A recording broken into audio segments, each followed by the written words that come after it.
Okay, move out.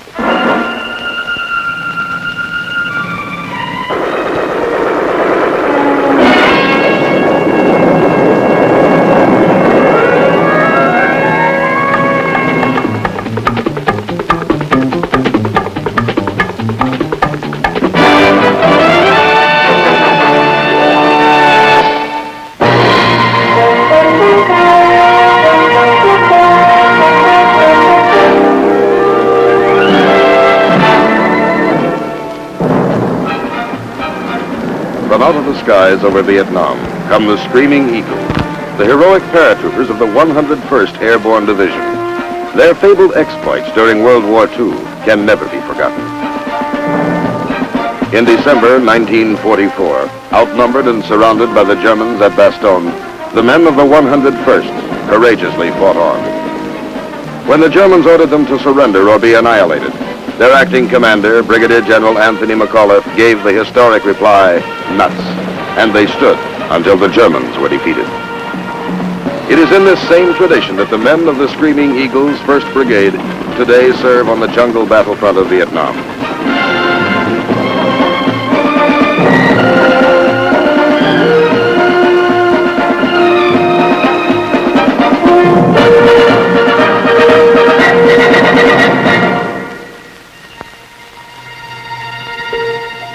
On a warm spring day in 1965, several Army aviation companies arrive in Vietnam aboard the carrier USS Iwo Jima.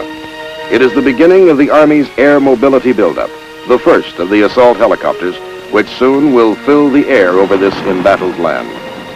Even as the pilots of the 101st Aviation Battalion whirl away toward the field at Vung Tau, all of South Vietnam is infested with Viet Cong. From the north, they stream down the Ho Chi Minh Trail, and like a disease, spread throughout the Southern Republic.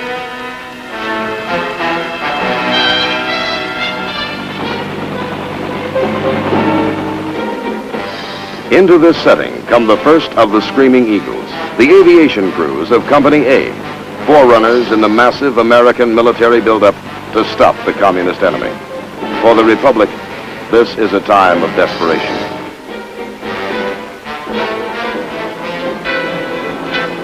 Here at Vung Tau Airfield, 40 miles southeast of Saigon, the job begins for these airmen. Along with helicopter crews from other aviation companies, the men of the 101st are to be processed for movement to their new homes in the forward areas of Vietnam.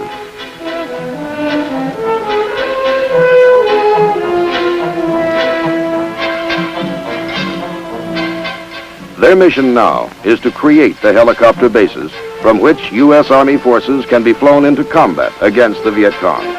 Quickly now, they make ready. In the next 90 days, before the airborne infantry arrives, these men will do a man-sized job.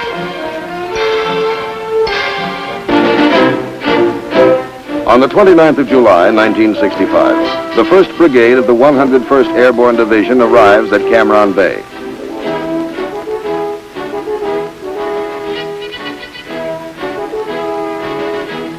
The brigade, with its supporting elements, is commanded by Colonel James Timothy, who is welcomed to Vietnam by Ambassador Maxwell Taylor. And by General William Westmoreland.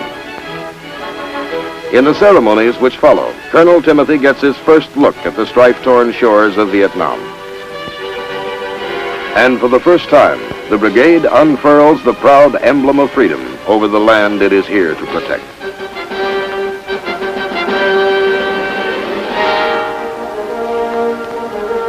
To Ambassador Taylor, the occasion holds a special meaning, as the one-time commander of the 101st talks to his son, Captain Thomas Taylor, now a member of the Screaming Eagles. Concluding the day's events, some of the airborne infantrymen stage a parachute jump for Ambassador Taylor and General Westmoreland. It is to be one of the few jumps these paratroopers will make in Vietnam. The Screaming Eagles descend toward the earth and the unknown hardships of jungle warfare they will face in the months ahead. Within 2 weeks after their arrival at Cam Ranh Bay, the Screaming Eagles are sent northward on their first combat operation. As they sail for Qui Nhon, 130 miles up the coast, It is mid-August, and the brigade hasn't yet had time to establish its permanent home base in Vietnam.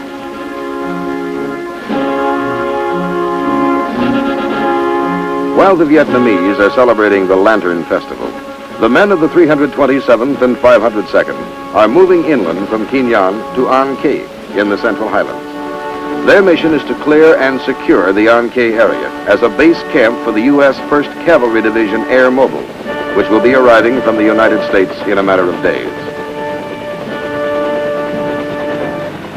At Bao Mang Pass, overlooking An Khê, the landings begin. After months of special training at Fort Campbell, Kentucky, this is it. The moment every man knew would come. A Viet Cong main force battalion has been reported in the area, and the airborne infantrymen expect instant contact.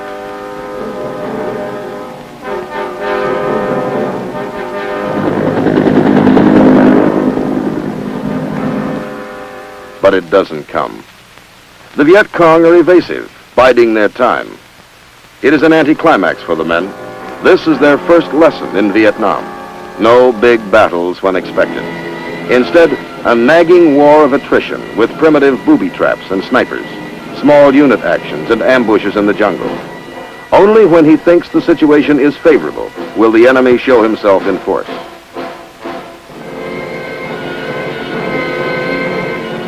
So the long, hard task of ferreting out the communist enemy begins. And the Screaming Eagles are good at their job. By the end of September, they will kill 600 Viet Cong. It will be a difficult thing, and some of these airborne fighting men will die.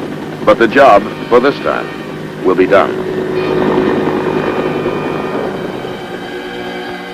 As the advance elements of the 1st Cavalry Division begin arriving at An Khê, they commence taking over the area secured by the Screaming Eagles. Finally, the men of the 101st Airborne are free to head south and establish their own home base in Vietnam.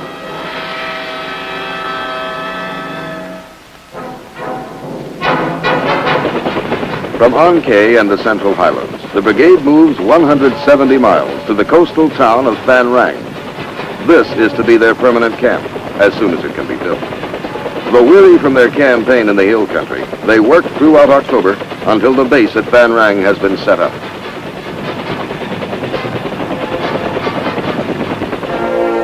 General Westmoreland visits the Screaming Eagles on Thanksgiving Day, 1965, and inspects the camp at Phan Rang.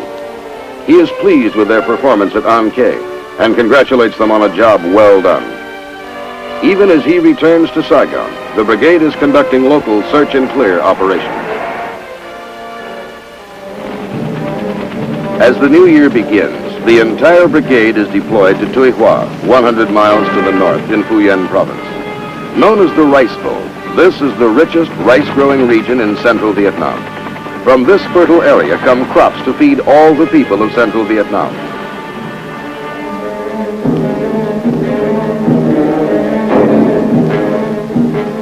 But the Viet Cong have been seizing the harvest and collecting unbearable taxes from the frightened farmers.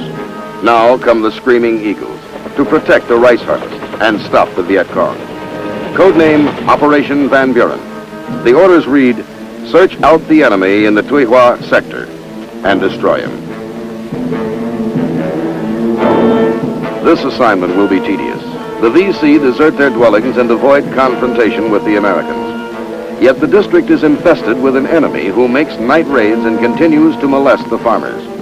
The search goes on.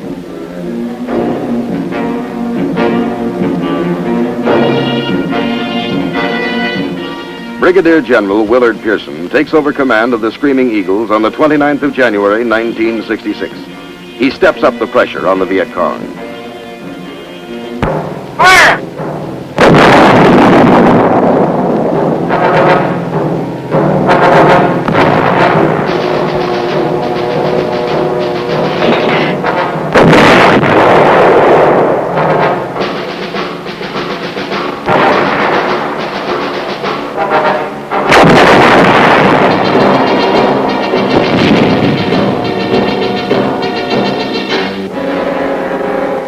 Across the broad reaches of Phu Yen province, the Viet Cong are pursued.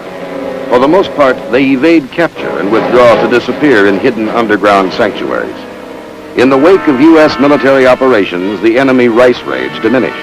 But the VC themselves mingle with the local people and often are bypassed, attacking our units from the rear at night.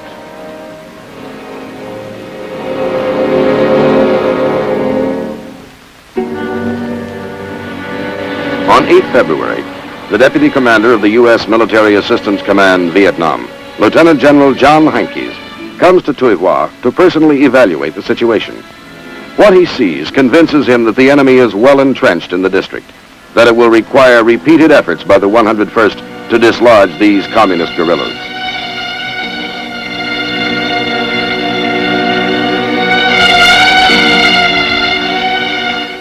Operation Van Buren becomes Operation Harrison. February becomes March, and daily the Screaming Eagles patrol the jungles and foothills surrounding the rice fields of Tuy Hoa. Enemy main force headquarters are located and hit by the U.S. Air Force with B-52 bombing raids. The men of the brigade go in to check the results and prepare field reports for Air Force intelligence.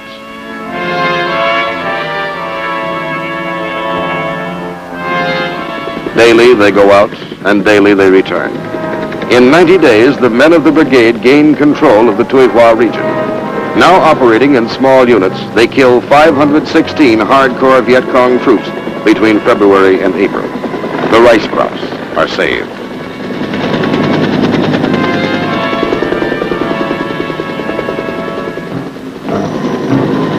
Once, early in March, the men of the brigade receive a surprise visit from one of Hollywood's movie heroes, Robert Mitchum. During this enjoyable interlude, there is talk about the glamorous girls of the film world.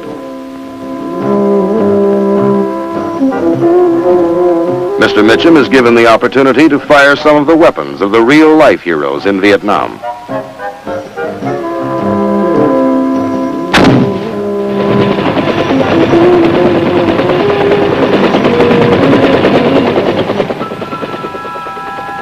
In mid-April 1966, the 2nd Battalion of the 327th is left to guard the rice harvest at Tuy Hoa, and the rest of the brigade moves out on Operation Austin. 2 weeks in the area around Phan Thiet, then onward to Nang Co, near the Cambodian border. Here, where the Ho Chi Minh Trail enters South Vietnam, the Screaming Eagles meet the 141st Regiment of the North Vietnamese Army. For a while, the fighting is intense.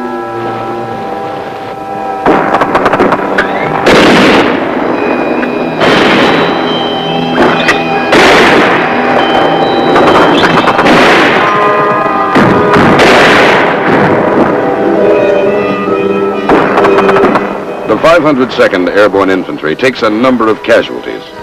It takes 6 days, from the 14th to the 20th of May, for the U.S. paratroopers to drive the North Vietnamese aggressors out of their positions in the foothills of Nang Co. The communist regulars are well disciplined, well equipped, and tenacious.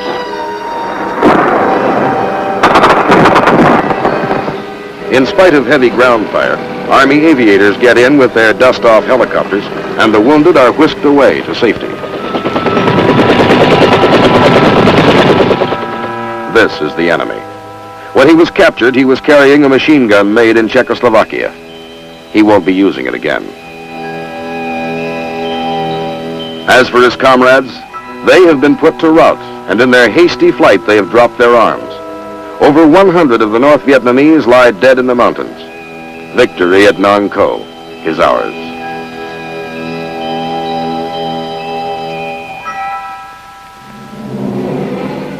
But for the Screaming Eagles, the greatest testing is still to come. Far to the north in Kon Tum province, the brigade launches Operation Hawthorne in the area around Dak To. Kon Tum is a forbidding wilderness lying in the foothills of the mountain country which marks the border of Cambodia. It is the first week of June, and the air is heavy and humid. Until now, the enemy has held sway here.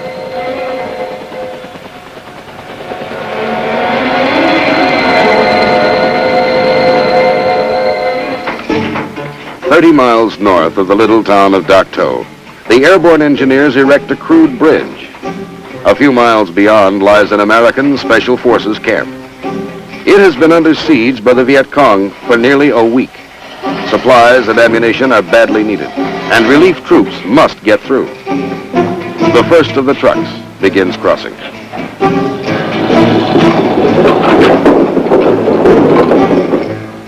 Near the bridge, the men of B Battery, 320th Artillery, prepare for another firing mission. Throughout the morning, they have rained howitzer shells upon the enemy forces attacking the camp. Now, with fresh supplies of ammunition, they're ready to begin again. Each time the shelling starts, the enemy withdraws his attacking forces to escape the punishing fires. When it is lifted, he regroups and again tries to take the camp. Despite week-long airstrikes by U.S. Air Force jets, the Viet Cong have shown no signs of withdrawing. But the artillery fire, directed by those defending the outpost, is having a telling effect.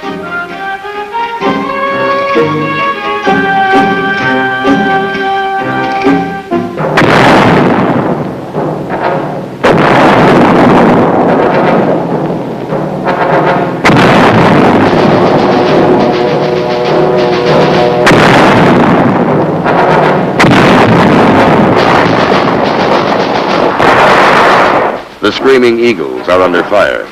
The enemy has come to silence the guns. Communist fire comes from everywhere.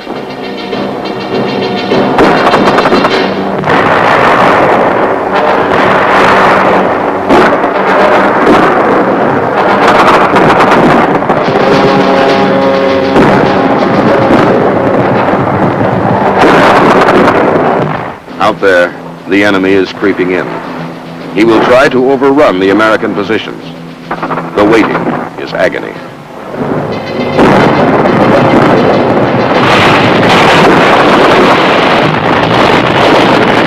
Then the enemy makes his move. This is it, live or die.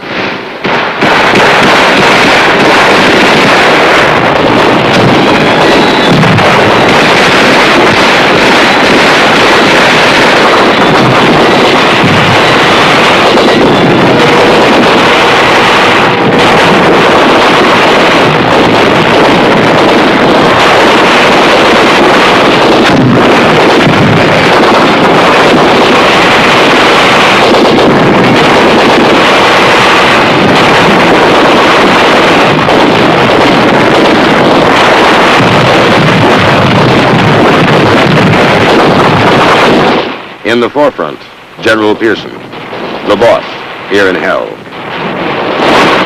From Bastogne to Vietnam, the tradition remains unbroken, magnificent. The Screaming Eagle.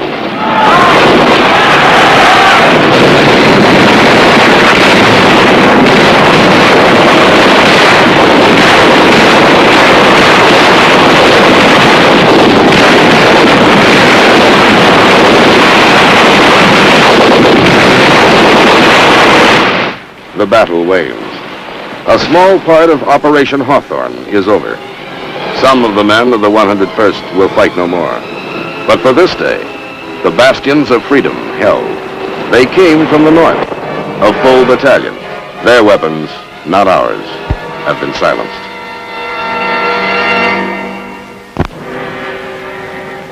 Throughout the oppressive days and nights of June 1966, Operation Hawthorne continues.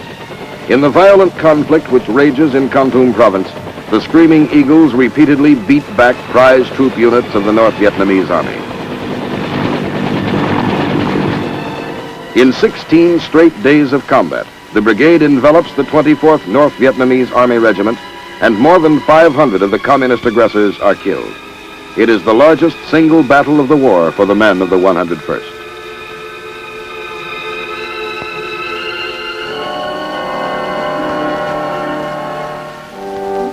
The bitter struggle to preserve the freedom of this little Asian nation is made more bearable as each man is enriched in spirit and strengthened in his resolve.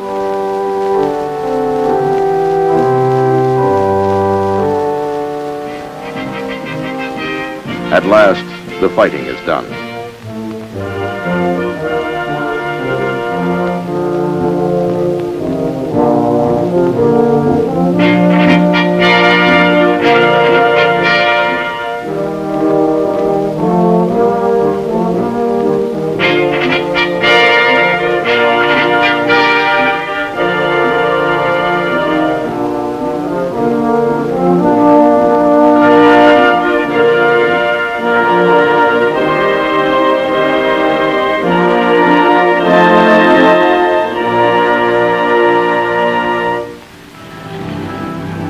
All the world had heard about the gallant Screaming Eagles and the battles of Operation Hawthorne. In recognition of their outstanding victory in Kon Tum province, the premier of South Vietnam, Nguyen Cao Ky, comes to the little town of Dak To. Premier Ky and the deputy premier express the gratitude of their nation in a way that fighting men can understand.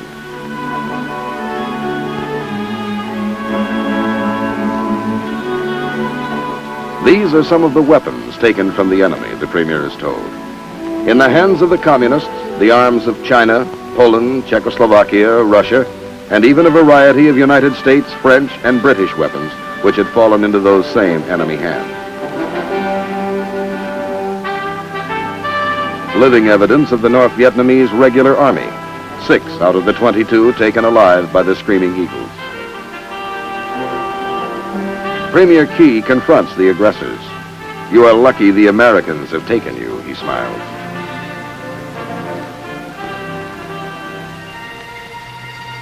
On the 21st of July, following surveillance operations along the Laotian and Cambodian borders, the brigade returns to Tuy Hoa. A new operation labeled John Paul Jones gets underway. Its purpose is to open and secure a 16-mile stretch of National Highway 1 between Tuy Hoa and Vung Ro Bay on the coast. The accomplishment of this mission will speed up logistic support of the Tuy Hoa area by permitting ships to unload at the nearby bay.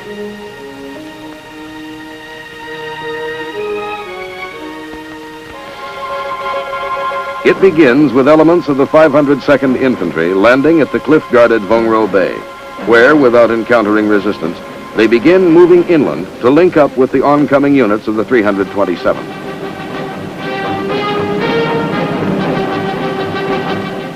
The inland forces push forward, securing the highway and sweeping the adjoining countryside. Supported by helicopter gunships, heliborne assault troops clean out the operational zone within 6 weeks.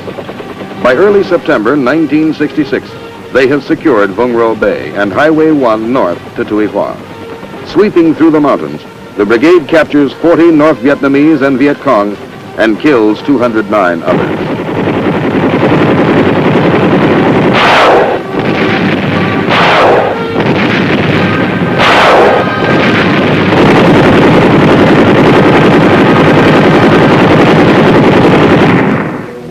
While Operation John Paul Jones is still in progress, the engineers begin construction work on the connecting highway between Vung Ro Bay and Highway 1.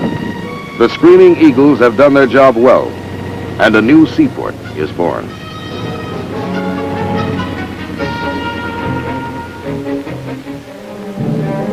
In the weeks which follow, the brigade protects the rice farmers as they harvest some 17,000 metric tons of the precious grain. Once again, the Tuy Hoa sector becomes a battlefield, and the Viet Cong suffer heavy losses, with 239 killed and 42 captured.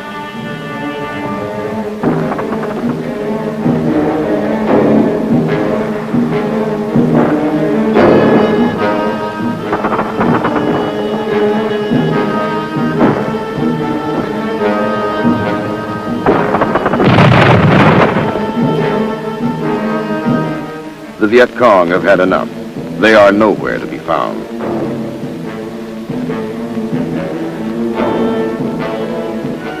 "11 Vietnamese are found, however, in a Viet Cong prison camp.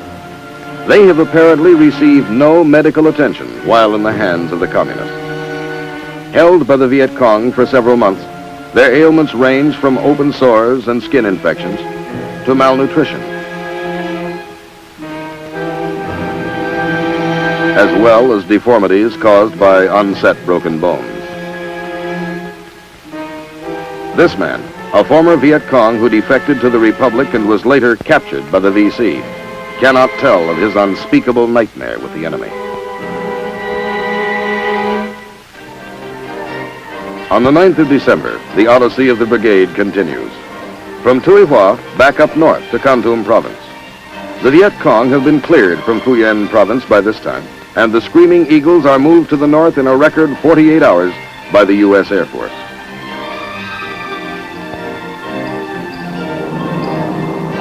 The deployment of the brigade by means of parachute marks the first jump in more than a year for many of the men. But they're in superb physical condition, and the jump goes well. As 1966 draws to a close, the brigade descends upon Kon province to take part in Operation Pickett. Fighting side by side with Vietnamese army forces and militia, the men of the 101st once again will scour the countryside, finding and finishing the enemy.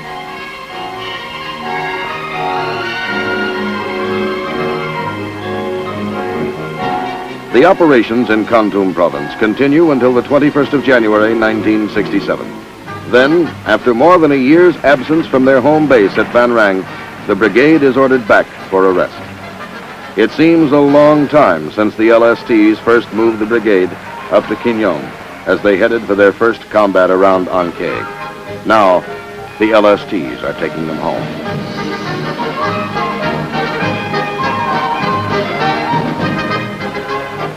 On the 26th, the last convoy rolls into camp at Van Rang. Brigadier General Willard Pearson welcomes the men home. It will be one of his last official acts as brigade commander.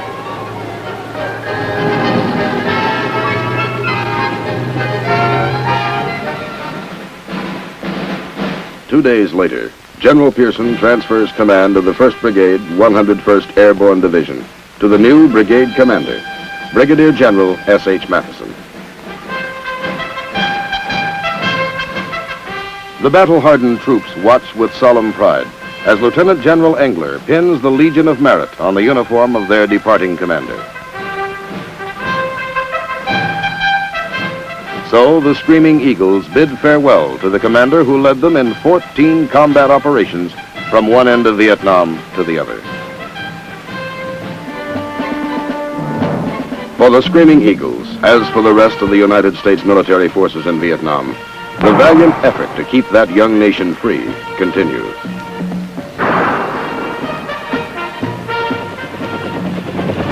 However far removed from our shores, the conflict between those who cherish human dignity and those who would snuff it out affects us all.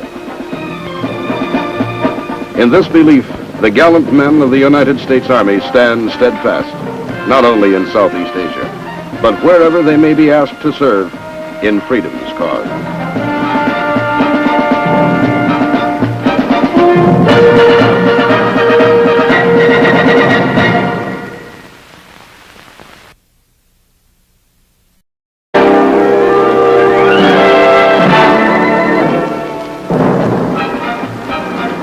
From out of the skies over Vietnam come the Screaming Eagles, the heroic paratroopers of the 101st Airborne Division.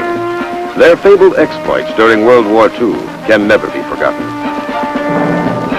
In December 1944, outnumbered and surrounded by the Germans at Bastogne, the men of the 101st courageously fought on. When the Germans ordered them to surrender or be annihilated, their acting commander, Brigadier General Anthony McAuliffe, gave the historic reply, nuts. It is the beginning of the Army's air mobility buildup, the first of the assault helicopters, which soon will fill the air over this embattled land. Even as the pilots of the 101st Aviation Battalion whirl away toward the field at Vung Tau, all of South Vietnam is infested with Viet Cong. From the north, they stream down the Ho Chi Minh Trail, and like a disease, spread throughout the Southern Republic.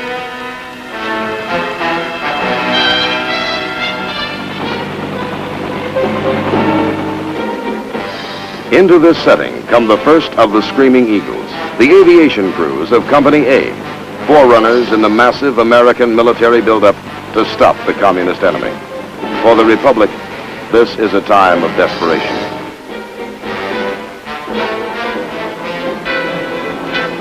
Here at Vung Tau Airfield, 40 miles southeast of Saigon, the job begins for these airmen.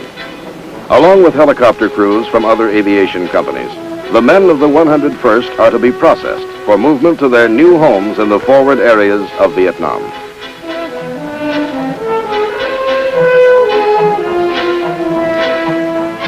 And they stood until the Germans were defeated. It is in this same tradition that the men of the Screaming Eagles 1st Brigade today serve on the jungle battlefront of Vietnam.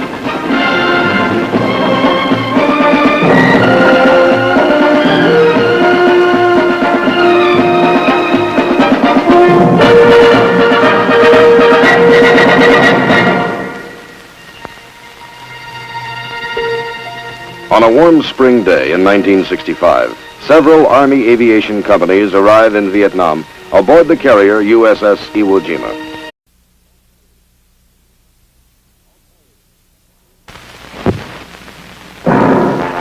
Okay, move out.